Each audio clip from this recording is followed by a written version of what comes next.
Muy bien, chicos, buenos días a todos los que no habéis saludado. Vamos a iniciar nuestra clase del día de hoy. Seguimos avanzando con nuestros contenidos. Ya hoy, 22 de abril, terminamos la 12ª semana de clases.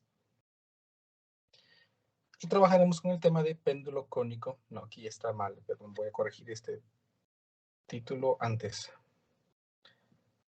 Porque no es el péndulo cónico. Es el péndulo simple.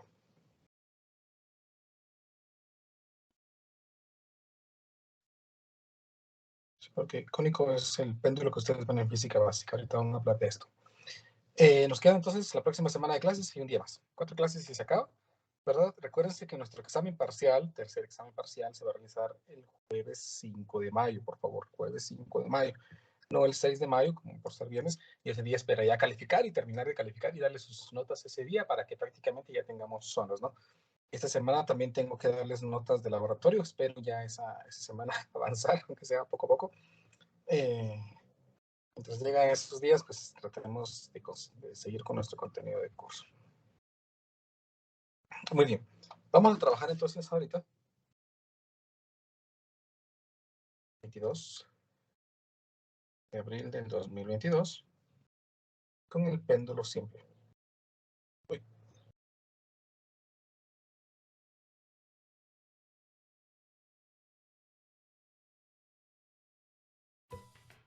Antes de empezar con el video, quisiera contarte que actualmente más del 70% de las vistas obtenidas son de personas que no están suscritas. Si estás viendo el video, suscríbete. Ayudarías a crecer el canal y me apoyarías mucho. Es gratis. Solo mueve el cursor hasta el botón inferior y pincha en suscríbete. Vamos, no te llevará más de 5 segundos. Muy bien. Recordarán que ustedes en física básica aprendieron algo que se llama el péndulo cónico. Ahí estaba el error, creo yo, de lo que les estaba explicando. El péndulo cónico tiene una característica de que es un péndulo, es decir, es un objeto que se unió a una cuerda y que se hizo girar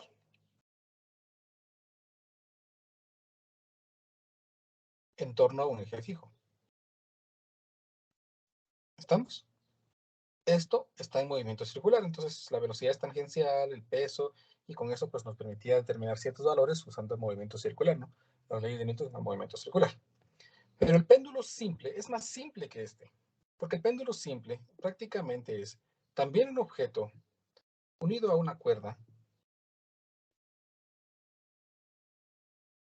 pero que en vez de girar sobre un plano, nosotros lo único que vamos a hacer es soltarlo. Supóngase que vamos a colocar aquí una línea que represente un espacio en el que está colgado. Ahí está. Lo único que vamos aquí a hacer es soltarlo. ¿Qué va a pasar cuando este péndulo, cuando esta masa unida a esta cuerda se suelte? Pues lo único que va a pasar es que este va a caer, ¿no? Y va a empezar a realizar un movimiento periódico. ¿Por qué?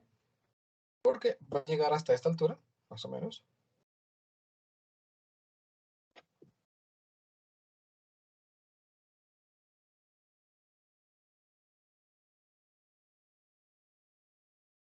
Repitiendo este movimiento. ¿Verdad? Va a moverse para acá, llega a ese punto máximo, regresa, llega a este punto máximo, regresa, y ahí está el movimiento periódico. Es decir, aquí tenemos también un movimiento periódico que también forma parte del movimiento armónico simple. ¿Estamos? Si omitimos la resistencia del aire, pues entonces nosotros sabemos de que esto va a estar oscilando infinitamente. Vamos a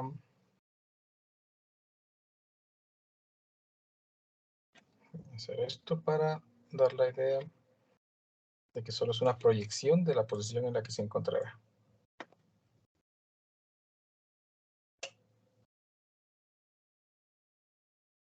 Ahí estamos. ¿Verdad? Este va a moverse para acá y luego va a regresar y así infinitamente, ¿verdad? Si omitimos la resistencia del aire. Vamos a suponer que el máximo desplazamiento angular al que llega este péndulo está descrito por un ángulo teta. ¿Estamos? Vamos a llamar esto aquí. Supónganse que esta masa pues tiene un valor m. Y piensen que la cuerda tiene una longitud L. ¿Estamos? La longitud L de la cuerda pues es constante, ¿no? la masa es constante y este ángulo, pues ese ángulo sí va a ser variable. Imaginemos un punto en donde esta masa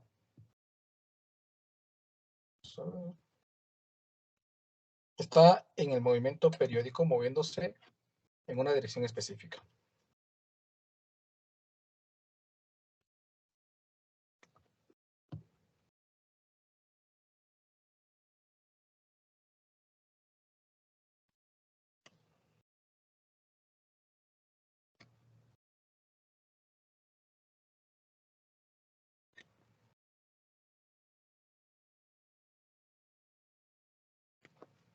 Supónganse que la masa en este punto está moviéndose, intentando llegar a su posición máxima, que este es el movimiento en este punto. Supónganse que en esa dirección se está moviendo, ¿verdad? Está intentando llegar a esta posición máxima, antes de detenerse y volver a regresar. Hagamos un diagrama de cuerpo libre en el que podamos estudiar el movimiento de la masa en esta posición, no en una posición extrema, ¿no? Sino en un punto intermedio, tampoco en el punto más bajo, sino en un punto intermedio en el que esté en movimiento. Bueno, entonces, diagrama de cuerpo libre sería esta masa que tiene peso, masa por gravedad, tiene una cuerda que lo sujeta, que sería la tensión, y voy a dibujar una línea perpendicular a la tensión, que va a ser el eje de análisis. ¿Estamos? Este va a ser mi eje de análisis. Voy a llamarlo, por ejemplo, X. ¿Por qué hice este? Porque observen de que el movimiento es tangencial a la curva de recorrido, ¿no? La velocidad siempre es tangencial. Entonces el movimiento se está dando en esta dirección, ¿verdad? Esa es la dirección del movimiento.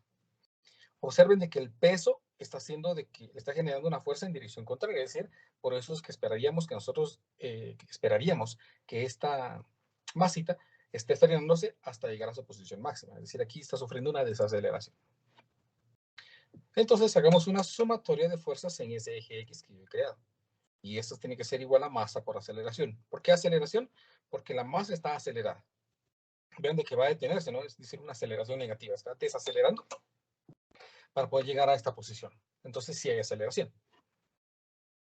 Observen de que este ángulo que yo he colocado aquí, bueno, en general este ángulo cualquiera, lo podemos ubicar en este caso en esta posición.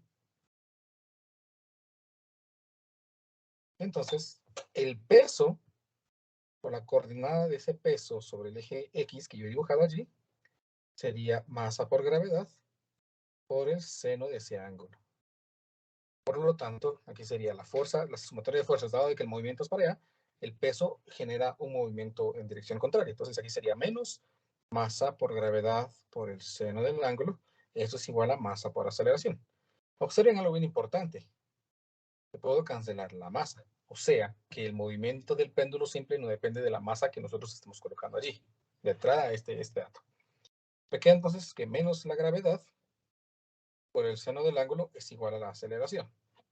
Bueno, aquí tengo ángulo, ¿no? Entonces, como este es un movimiento, que podríamos representarlo como un movimiento circular, porque vean que es segmento de un movimiento circular. Recordemos que entonces esta aceleración aquí es una aceleración tangencial y podemos relacionarla con una aceleración angular. ¿Alguien se recuerda de esas primeras clases que vimos? ¿Cómo se relaciona la aceleración tangencial o la aceleración lineal con la aceleración angular? Aceleración angular por radio. Muy bien, por radio, eso es aceleración, ¿verdad? Excelente. En este caso, vean de que el centro del movimiento es este, por lo tanto el radio no es nada más que la longitud. Por lo tanto, aquí me quedaría que la aceleración por la longitud es igual a la aceleración lineal. De tal forma de que yo podría escribir entonces menos la gravedad por el seno del ángulo es igual a la aceleración, que es aceleración angular multiplicado por la longitud. Ahora, ¿se recuerdan que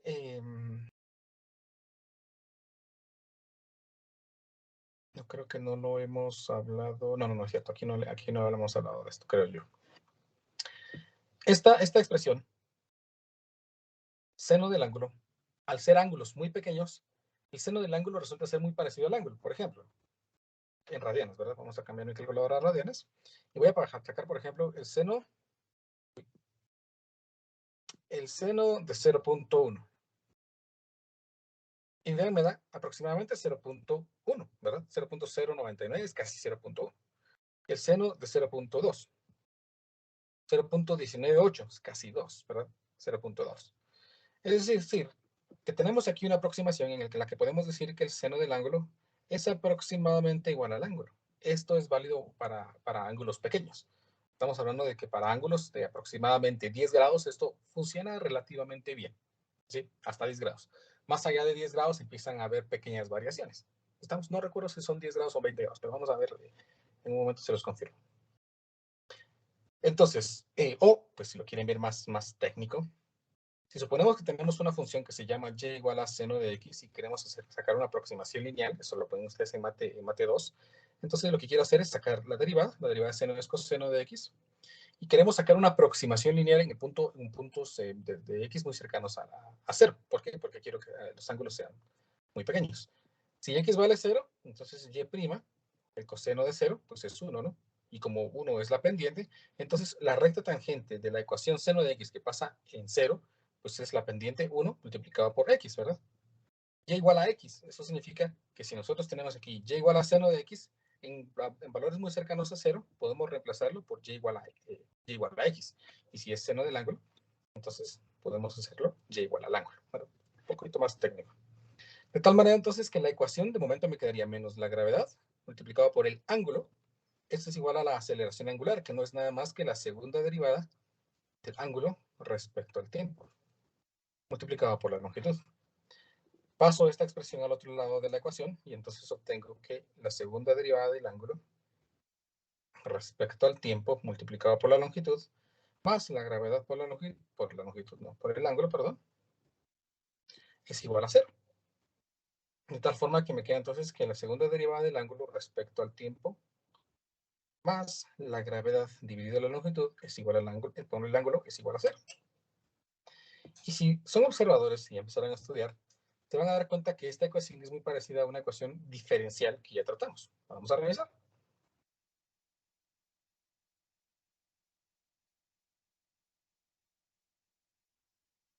Vean. Aquí está. Segunda derivada de una posición, una constante y esa función. Es exactamente la misma ecuación, solamente que allá la tenemos en términos de x y aquí nos está quedando en términos del ángulo. Esta ecuación diferencial es la ecuación diferencial del movimiento armónico simple y su solución es exactamente igual a la anterior. Para poderla resolver tenemos que suponer que la frecuencia natural de oscilación del péndulo simple al cuadrado no es nada más que la gravedad dividido la longitud. De tal manera entonces que la frecuencia natural de oscilación para un péndulo simple se calcula como la raíz cuadrada de la gravedad dividido la longitud. ¿Cuál es la solución de esta ecuación? Pues dijimos que la solución de esta ecuación ya no va a ser x, sino va a ser el ángulo en función del tiempo, es igual a la amplitud por el seno de la frecuencia natural de oscilación por el tiempo más el ángulo de fase. Es exactamente la misma ecuación.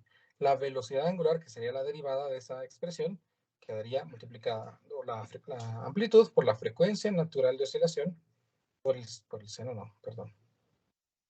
Por el coseno de la frecuencia natural de oscilación por el tiempo más el ángulo de fase. Y la aceleración, pues la aceleración en función del tiempo es igual a la amplitud por la frecuencia natural de oscilación al cuadrado por coseno aquí, menos el seno de la frecuencia natural de oscilación por el tiempo más el ángulo de fase. Es decir, las mismas ecuaciones de antes, únicamente que ahora tenemos aquí ángulos, es decir, elementos angulares en vez de elementos lineales. La amplitud ya no es la máxima posición lineal a la que llegamos, sino ahora se representa como el máximo ángulo al que llega este péndulo. En radianes, por favor. Todos estos datos en radianes. ¿Estamos? Entonces tenemos que prácticamente es lo mismo, solamente de que estamos representando otro tipo de momento con las mismas ecuaciones. ¿Cómo calculamos la velocidad angular máxima? Pues simplemente con la amplitud por la frecuencia natural de oscilación. Siempre más o menos. ¿Cómo calculamos la aceleración angular máxima? Pues de la misma forma, más o menos la amplitud por la frecuencia natural de oscilación al cuadrado. Exactamente las mismas ecuaciones, pero hemos cambiado algunos elementos. La frecuencia natural de oscilación es gravedad dividido longitud, ¿verdad? Dependiendo del valor de la gravedad, por supuesto, entonces podemos saber cuál sería la frecuencia natural de oscilación. Observen, o recuerden mejor primero, que la frecuencia natural de oscilación tenía unidades de radian sobre segundo al cuadrado, ¿verdad? Si yo tengo ahora que es la raíz cuadrada de la gravedad se da en metros sobre segundos al cuadrado en el sistema internacional, dividido a la longitud, que tiene que ser en metros. Vean que metro dividido metro desaparece, ¿no? Y es donde aparece entonces el radian. Yo tengo aquí radian sobre segundo al cuadrado, y la raíz de radian sobre segundo al cuadrado, pues sería aquí de radian sobre segundo. Solo que aquí le puse cuadrado, ¿verdad? Perdonen ustedes. Esa es aceleración, disculpen. La frecuencia natural es de radian sobre segundo, entonces tenemos exactamente la misma unidad, ¿verdad? Radian no se ve afectado por raíces cuadradas y segundo cuadrado raíz cuadrada es segundo. Eso significa que la unidad de medida de la frecuencia natural de oscilación sigue siendo exactamente la misma, radian sobre segundo. Estos datos, recuérdense que siempre los pueden encontrar en su formulario. Vean, aquí en oscilaciones tenemos la frecuencia natural de oscilación para el péndulo cónico también. Vea qué pecado. No es cónico, es simple. Tengo que corregir esos datos. Entonces la frecuencia natural de oscilación es igual a la raíz cuadrada de G dividido L, ¿verdad? Donde L es la longitud de la cuerda que sostiene la masa. Vamos a ver el péndulo físico en un ratito. Entonces, con eso ya tenemos toda la información para poder resolver problemas muy sencillos sobre el péndulo simple. No sé por qué puse cónico, le puse cónico a todo. Perdonen ese error. Péndulo simple. Veamos entonces el ejemplo número 1 para este caso.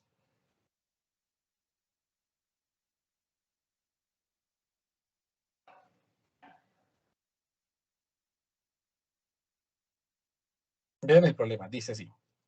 Un péndulo simple consiste en una plomada, o sea, una masa, ¿no? Conectada a una cuerda que oscila en un plano vertical con un periodo de 1.3 segundos. Es decir, completa una oscilación en 1.3 segundos.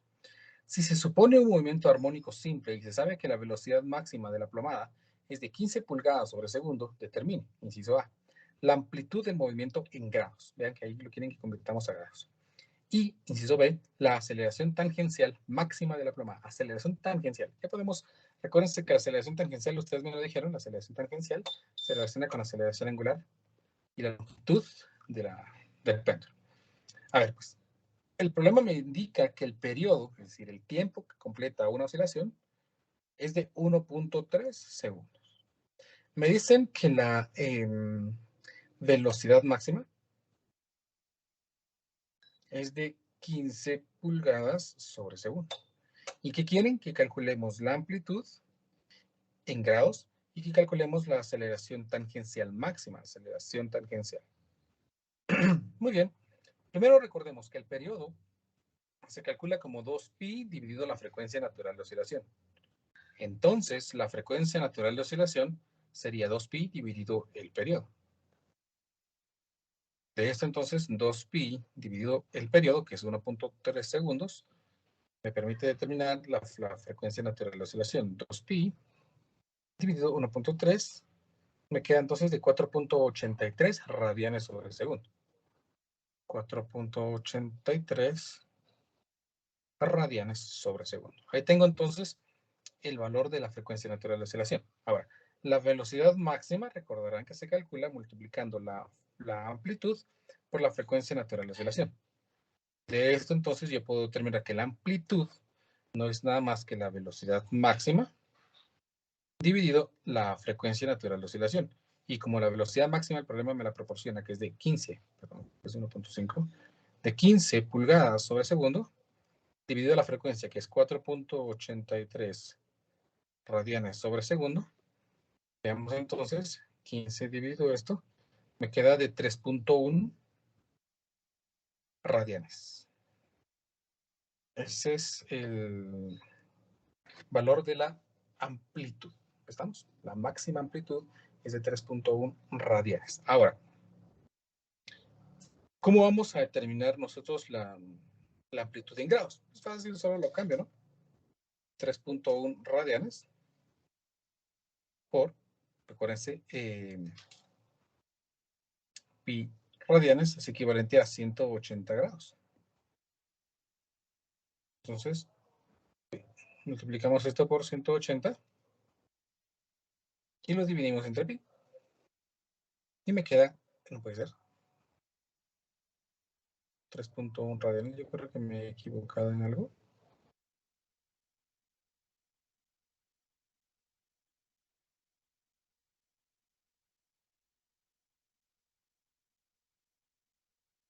Vamos a ver.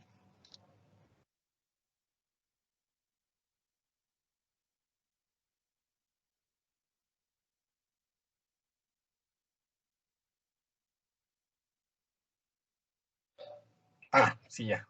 Perdonen, aquí me equivoqué en algo. Qué pecado. Vamos a ver dónde me equivoqué. Tengo la velocidad máxima, pero la unidad de medida es pulgada, o sea, no es velocidad angular, es velocidad lineal, ¿verdad? Entonces, esto está mal, que estamos hablando de los movimiento lineal, ¿no? Es velocidad angular, perdonen aquí el error, el pequeño error. La velocidad angular máxima es amplitud por frecuencia natural de oscilación, ¿verdad? Lo acabo de escribir aquí, miren, y que estoy usando allá. Entonces, la velocidad máxima es la amplitud por la frecuencia natural de oscilación. Eso significa que yo necesito determinar aquí cuánto es la velocidad angular, ¿verdad? La velocidad angular. ¿Y cómo voy a sacar la velocidad angular? Pues recordemos que tenemos una relación entre la velocidad lineal y la velocidad angular. La velocidad no es nada más que el radio, en este caso la longitud, por la velocidad angular. Para calcular la velocidad angular, entonces sería la velocidad dividida la longitud. Pero allí empieza un problema, porque no tengo la longitud. Vean que el problema no me da en ninguna parte esa longitud. ¿Y cómo voy a calcular entonces la longitud? Para eso usamos entonces el valor de la frecuencia natural de oscilación, porque la frecuencia natural de oscilación dijimos que se calcula como la raíz cuadrada de la gravedad dividido la longitud. En este caso entonces, si yo despejo el valor de la longitud, me quedaría que la longitud no es nada más que la gravedad dividido la frecuencia natural de oscilación al cuadrado. La gravedad en el sistema inglés, dado que estamos en pulgadas. La gravedad entonces es de 32.2 pies sobre segundos al cuadrado, dividido la frecuencia natural de oscilación, que la hemos calculado acá arriba, de 4.83 radianes sobre segundo.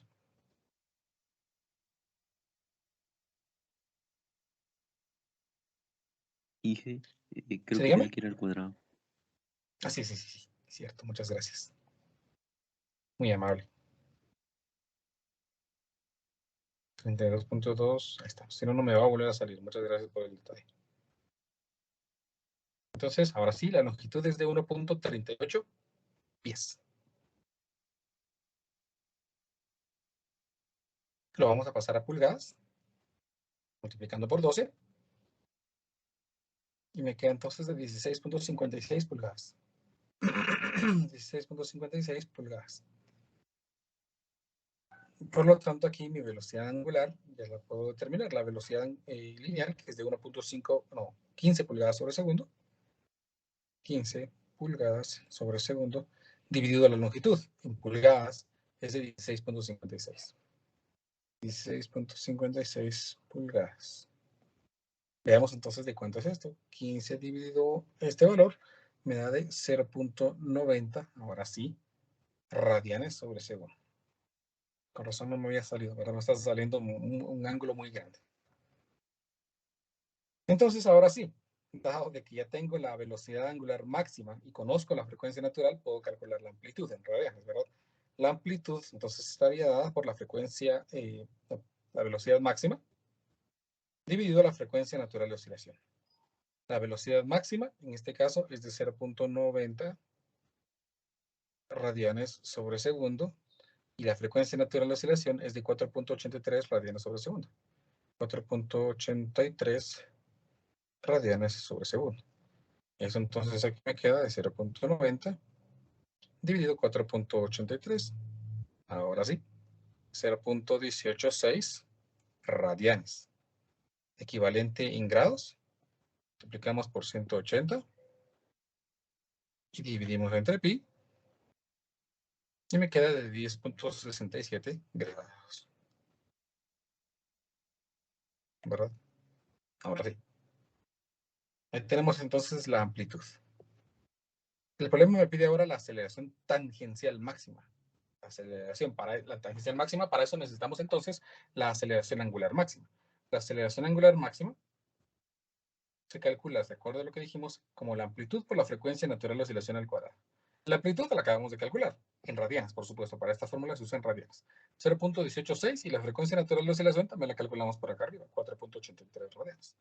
Entonces, la frecuencia, la aceleración máxima, angular máxima, sería la amplitud, los 0.186 radianes, multiplicado por la frecuencia natural de oscilación, que es de 4.83.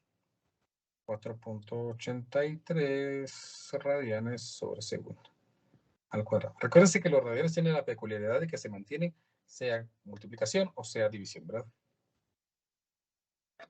Entonces aquí me queda 0.186 por 4.83 al cuadrado. Me da como resultado entonces 4.34 radianes sobre segundo al cuadrado. Y ahora calculo entonces la aceleración. ¿Cómo? La aceleración multiplicada por la longitud me daría este caso.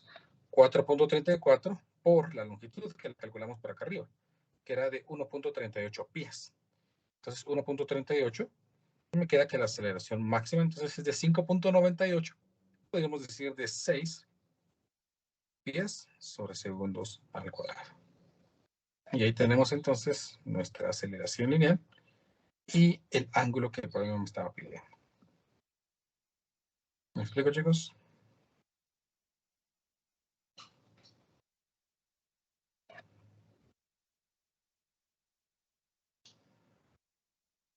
Que estos cálculos los tuvimos que determinar para poder tener lo que el problema me pedía. ¿Me explico? ¿Se comprende? ¿Alguna pregunta?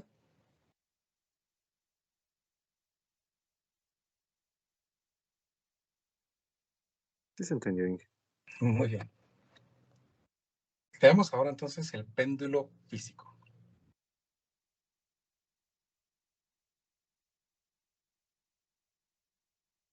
Miren pues, el péndulo físico es una especie de péndulo muy parecida al péndulo cónico, pero con la característica de que nosotros podemos oscilar cualquier objeto. Cualquier objeto. Por ejemplo, si ustedes tienen su calculadora ahí a mano, pues ustedes pueden poner a oscilar su calculadora, ¿no? Les voy a mostrar cómo poner a oscilar una calculadora. Solo dejen activar.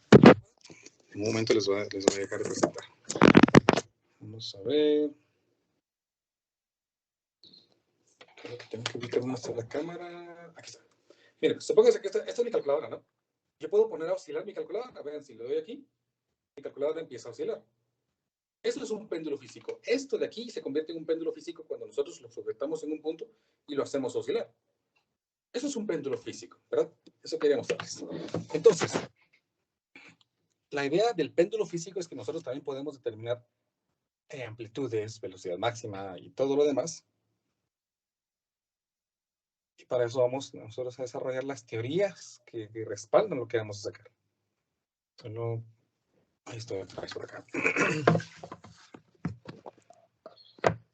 ¿Estamos? Sí ven mi pantalla, ¿verdad? Solo que me confirmen, porque aquí me mostró un anuncio ahorita. Sí, ingeniero, se ve la pantalla. Gracias, muy amable. Si no, voy a seguir hablando y no van a ver. Miren, pues, supónganse que nosotros tenemos aquí cualquier objeto. Un objeto cualquiera, ¿no? En el que conocemos su centro de masa. Supónganse que su centro de masa, en este caso, pues supónganse que está por acá, ¿no? Este es su centro de masa. Si ustedes tienen ahí su calculadora y la sujetan del centro de masa, pues se van a dar cuenta que pues la pueden girar libremente y no oscila, ¿verdad? Pero si sujetan de otro punto, llamemos entonces a este punto, por aquí, el punto P, entonces este peso le hace una torca respecto a este punto, lo que lo va a hacer girar y lo que lo va a permitir iniciar la oscilación. Entonces voy a llamar a esta distancia una distancia D. ¿Sí? Es la distancia que separa el centro de masa respecto a este punto. Entonces, vamos ahora aquí, para poder determinar el movimiento, vamos a hacer una sumatoria de torcas igual a inercia por aceleración angular. ¿Estamos? Inercia por aceleración angular. Muy bien. Observen de que el peso está siendo afectado respecto a esta posición aquí. Aquí sería la masa multiplicada por la gravedad. Respecto a la vertical, vamos a determinar un ángulo. Este ángulo que se va a llamar ángulo teta. Entonces, aquí me va a quedar que... bueno, necesito otra cosa, perdón. La distancia a donde se está aplicando la fuerza o el peso se calcularía entonces de acuerdo a esta distancia y a este ángulo, que sería D por el seno del ángulo. Entonces, como la torca siempre va a ser un elemento que se va a poner al movimiento, en este caso me quedaría entonces menos la torca, que sería la fuerza, que sería la masa por la gravedad, multiplicado por la distancia, que es D por el seno del ángulo. Y eso sería igual a la inercia, y por supuesto aquí es la inercia alrededor del punto de giro. Es la inercia respecto al punto P, por la aceleración angular. Recordemos que acabamos de ver que el seno del ángulo se puede aproximar a el ángulo. De tal manera entonces que esta ecuación me quedaría menos la masa por la gravedad, por la distancia, por el ángulo, y esto es igual a la inercia alrededor del punto P por la aceleración angular, que no es nada más que la segunda derivada del ángulo respecto al tiempo. De tal manera de que si paso esta expresión al otro lado de la igualdad, obtendría una ecuación que es la inercia respecto al punto P por el cuadrado de la segunda derivada del ángulo respecto al tiempo, más la masa de ese objeto por la gravedad, por la distancia del punto de giro al centro de masa, por el ángulo, y esto es igual a 0. Y finalmente, entonces, yo puedo escribir que el cuadrado la segunda derivada del ángulo respecto al tiempo, más la masa por la gravedad, por la distancia, dividido en un momento de inercia respecto al punto P, por el ángulo, es igual a 0. Que es nuevamente la misma ecuación de antes, la ecuación del movimiento armónico simple, en la que esta vez la frecuencia natural de oscilación al cuadrado sería masa por gravedad por distancia dividido la inercia respecto al punto P. De tal manera entonces que la frecuencia natural de oscilación queda descrita como la raíz cuadrada de la masa por la gravedad por la distancia dividido la inercia respecto al punto P. ¿Estamos? Esa es la frecuencia natural de oscilación para el péndulo físico, es decir, cualquier objeto. ¿Estamos? Únicamente necesitaríamos su masa, su gravedad, la gravedad obviamente la distancia que separa el centro de masa respecto al punto de giro y la inercia alrededor de ese punto de giro. De tal manera entonces que volvemos a repetir las mismas ecuaciones. La posición angular respecto al tiempo está descrita por la amplitud, que es un ángulo en radianes, multiplicado por el seno de la frecuencia natural de oscilación por el tiempo más el ángulo de fase. La velocidad angular de ese péndulo está dada por la amplitud, por la frecuencia natural de oscilación, por el coseno de la frecuencia natural de oscilación por el tiempo más el ángulo de fase. Y la aceleración angular en función del tiempo está dada por la amplitud, por la frecuencia natural de oscilación, por el seno de la frecuencia natural de oscilación por el tiempo más el ángulo de fase. Solo que negativo, ¿no? Porque la derivada de coseno es menos 0. Detalles y fórmulas también que van a encontrar en su formulario. Vean, el péndulo físico tiene una frecuencia natural de oscilación dada por masa, gravedad, distancia dividido momento de inercia. Entonces aquí me faltó agregar en este detalle que es la inercia respecto al punto de giro, ¿no? Sí, ponemos aquí su D para decir que hay una distancia D entre el centro de masa. ¿Estamos? Vean que la ecuación de oscilación es exactamente la misma independientemente del elemento que sea. La velocidad de aceleración máxima es lo mismo, amplitud por frecuencia natural de oscilación. Únicamente que en algunos casos va a ser velocidad lineal, en este caso en el movimiento de masa-resorte, y va a ser velocidad de aceleración angular en el caso de los péndulos. ¿Estamos? Las ecuaciones entonces se repiten. La única que está variando es la definición de la frecuencia natural de oscilación para masa-resorte, para péndulo simple y para péndulo físico. Entonces, pues, hagamos un ejemplo de cómo funciona el péndulo físico.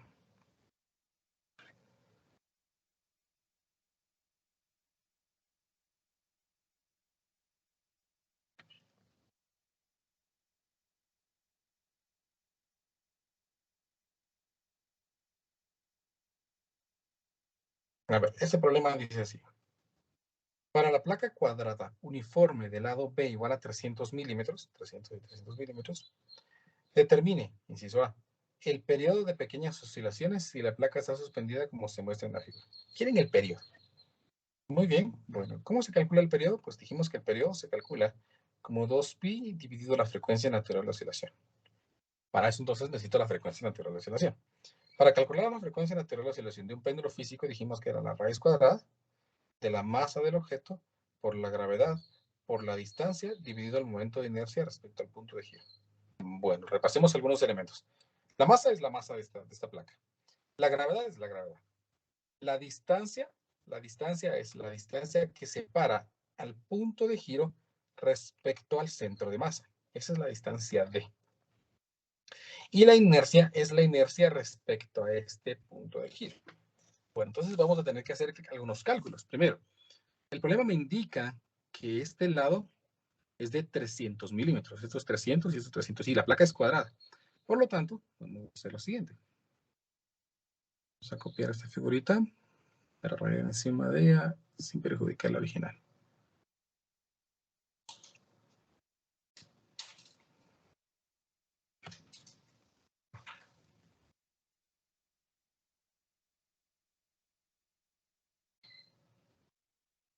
Muy bien. Entonces, noten que nosotros podemos determinar aquí estas distancias, ¿verdad?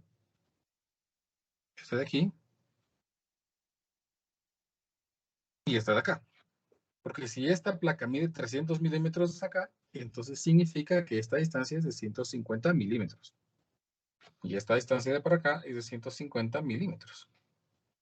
¿Cómo determinamos entonces la distancia que hay de aquí para acá? Pues con Pitágoras, ¿no? Entonces esta distancia D no es nada más que la raíz cuadrada de 150 al cuadrado más 150 al cuadrado en milímetros. Eso me da 150 raíz de 2 milímetros. Ahí tengo entonces ya cuánto es la distancia D. Tenemos este dato. La gravedad y la masa ya la tenemos prácticamente porque el problema creo que me da la masa. Ya no me da la masa, ¿no? Bueno. Determinamos la inercia respecto al punto P. Bueno, ¿y cómo vamos a calcular la inercia respecto al punto P? Pues si tan solo conociéramos la inercia respecto a su centro, podríamos utilizar algo que aprendimos hace algunos meses que se llama teorema de los ejes paralelos. La inercia respecto a este punto, en este caso que se llama O, ¿verdad? Este punto se llama O. La inercia respecto al punto O sería, según el teorema de los ejes paralelos, la inercia del centro de masa más la masa por la distancia al cuadrado. ¿Cómo podemos conocer la inercia del centro de masa de esta placa? Pues hace meses, digo yo, ustedes pegaron en su cuaderno una tablita que me daba la inercia de algunos cuerpos específicos. Vean, esta clase fue del 10 de febrero, imagínense. En esta tablita nosotros tenemos el momento de inercia de una placa rectangular. Vamos a hacer una captura de esto.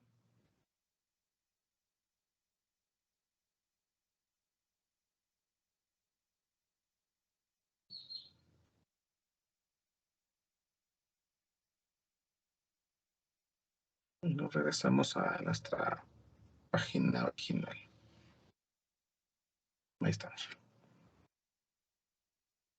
En esta tablita dice que el momento de inercia de una placa rectangular, la inercia del centro de masa, ¿ven? La inercia del centro de masa sería 1/12 de la masa por A al cuadrado más B cuadrado. En este caso, pues, para nuestro caso particular, A y B miden lo mismo. Entonces aquí me quedaría 150. Bueno, pero vamos a pasarlo ya mejor a metros, ¿no? 0.15 al cuadrado más 0.15 al cuadrado. ¿Sí? De tal manera entonces que la inercia alrededor de O pues sería 1/12 de la masa de 0.15 al cuadrado más 0.15 al cuadrado más masa por la distancia D. Y la distancia D ya la calculé, es 150 raíz de 2 milímetros. O sea, Vamos a poner aquí 0.15 raíz de 2 metros al cuadrado. Veamos entonces de cuánto es esta inercia alrededor del punto. Un doceavo por 0.15 al cuadrado más 0.15 al cuadrado más 0.15 raíz de 2 al cuadrado. Y me queda entonces que este momento de inercia es de 39 sobre 800 de la masa. Obviamente esto en kilogramos metro cuadrado. Ahora sí, tenemos todos los datos, por lo menos casi todos, ¿no? Porque no tenemos la masa. Por lo tanto, la frecuencia natural de oscilación sería la raíz cuadrada de la masa, m, por la gravedad, pues es 9.8 metros sobre segundos al cuadrado, por la distancia d, que ya vimos que es 0.15 raíz de 2 metros, dividido la inercia, que nos salió de 39 dividido 800, multiplicado por m, en kilogramos metro cuadrado. Noten que puedo eliminar esta masa con esta masa. Los kilogramos aquí se anularían con los kilogramos de esta masa. Este metro se anula con este metro con metro cuadrado. Y entonces ya me queda únicamente radian sobre segundo cuadrado. Y en raíz cuadrada ya me queda radian sobre segundo, tal como queríamos. O como esperábamos, mejor dicho. La frecuencia natural, entonces, veamos, sería de 9.8 por 0.15 raíz de 2. Y todo esto dividido entre 39.800. Me queda entonces ya un valor aproximado de 42.64 radianes sobre segundo. Y como el problema lo que quiere es el periodo, entonces el periodo no es más que 2pi dividido la frecuencia natural de oscilación. Lo que me queda entonces 2pi dividido lo que me acaba de salir, y el periodo es de 0.15 segundos aproximadamente. Y así hemos calculado entonces lo que el problema me estaba pidiendo. ¿Me ha explicado? ¿Alguna pregunta? Dije, o sea que el periodo Disculpe, yo solo, tengo una pregunta. Sí, solo vamos en orden. Primero el chico. ¿Cuál es su pregunta? Perdón. Y luego con la chica. o sea que el periodo solo depende de la geometría y no de la masa. Exactamente. Sí, se da cuenta. Así como en todos, ¿no? Vea que aquí la frecuencia natural... Ah, no, aquí en este. Observe de que aquí la frecuencia natural solo depende de la geometría, de la gravedad y de la longitud. No depende de la masa. El periodo es 2pi dividido la frecuencia natural. No depende de nada más. Lo mismo pasaba aquí. La frecuencia natural de oscilación... Ah, bueno, aquí sí depende de la constante y de la masa, ¿no? Pero para los péndulos no depende. Por eso es que vamos a aprovecharnos de estas teorías para poder hacer una práctica en el laboratorio la próxima semana. Pero sí tiene razón. No depende de la masa. Puede tener cualquier masa, siempre y cuando tenga las mismas dimensiones, y el periodo va a ser exactamente lo mismo. Ahora sí, perdone, chica, ¿cuál era su pregunta? Sí, solo en lo de la inercia, ¿por qué utilizó 0.15 al cuadrado? Yo pensé Porque que se no son... utilizaba la longitud completa, ¿no? Ay, tiene Del, usted razón, niña. Muchas gracias por su observación. Porque la placa mide 300, no mide 15, ¿no? Usamos 15 porque era la mitad. Muchas gracias, perfecto. Para que me dijo, si no, nos vamos a quedar con este dato y yo les voy a dejar con la idea equivocada. Ese sí está bien, ¿verdad? Ese no lo va a cambiar. Muchas gracias. 100 puntos para usted. Le voy a dar un puntito por haberme ayudado bastante. ¿Cuál es su nombre? Lidia Coti. Lidia Coti.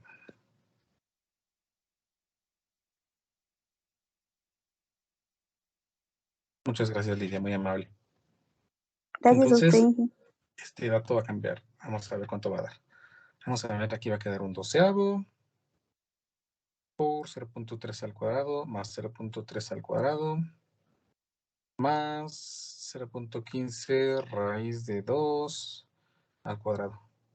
0.06, 350. 350, entonces, este dato está mal, este también lo vamos a borrar. Y este también porque fijo está malo. 350. Entonces, el inverso de esto, por 0.15 raíz de 2 y por 9.8. Me queda esto de 34.65 y 2pi dividido esto, me queda de 0.18. Ahí estamos. Segundos. Ahora sí, perdonen ese error, no me fijé, ¿verdad? Según yo, 15 milímetros media. 15 centímetros, no, 150 milímetros media la placa. Ahí estamos.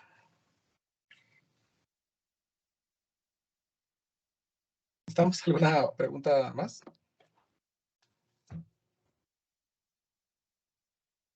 Si no, entonces hasta aquí la clase del día de hoy y nos miraríamos el día lunes para seguir con los contenidos del curso. Lo último del curso, ¿no? Ya vamos acabando. Entonces les deseo un buen día. No se olviden de hacer su ejercicio, lo voy a activar de una vez. Y que pasen un buen fin de semana. Descansen porque ya se viene lo mero del semestre. Cuídense mucho. Audio Jungle.